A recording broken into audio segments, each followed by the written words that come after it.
Udtod, lubi.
Guys, kagod lang yun.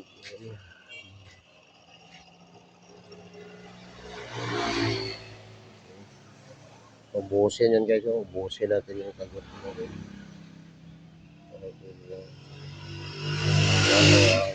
Coconut grater. Coconut grater.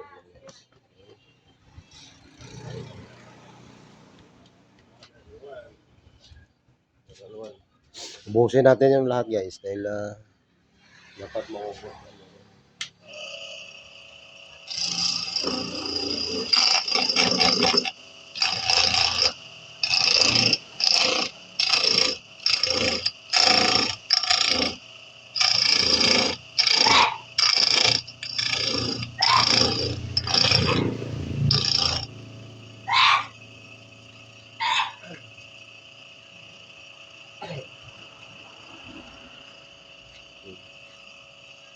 Ang bawas.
Tingnan natin ilang minutes. 4 minutes. So, yan po ang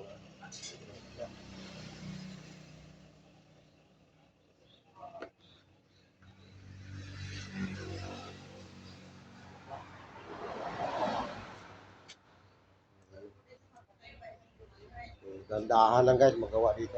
Ingat na po yung kamay. Ingat na po yung kamay baka madamay, okay? Ingat lang. Ganyan lang maghawak kayo. Yan.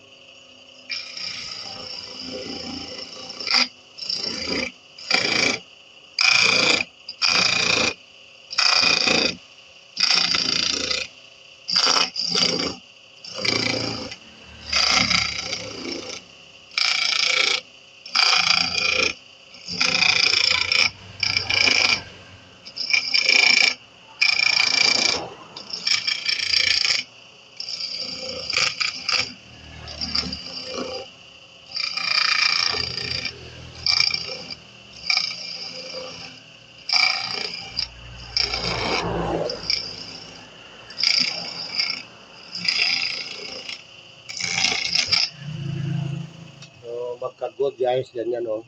Okay. Unahin yung dito muna, okay? Dito muna mauna, tapos dito na naman.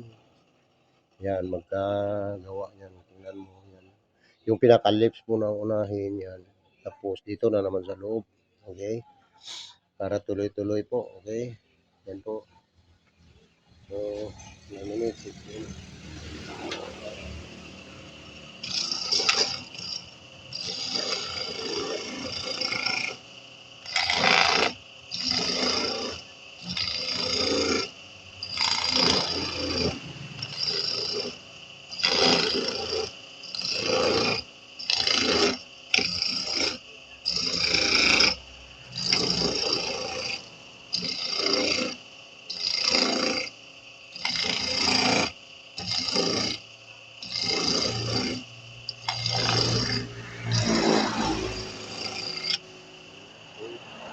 Yan guys, ang nangyari. Oh, yan.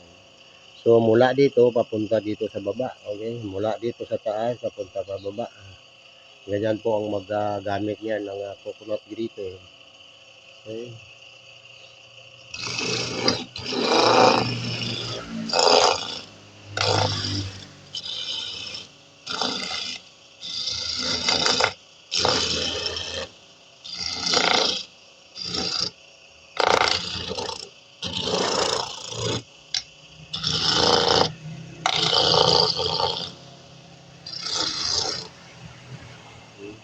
Ganyan na. So, mula taas ang paggamit yan, mula taas.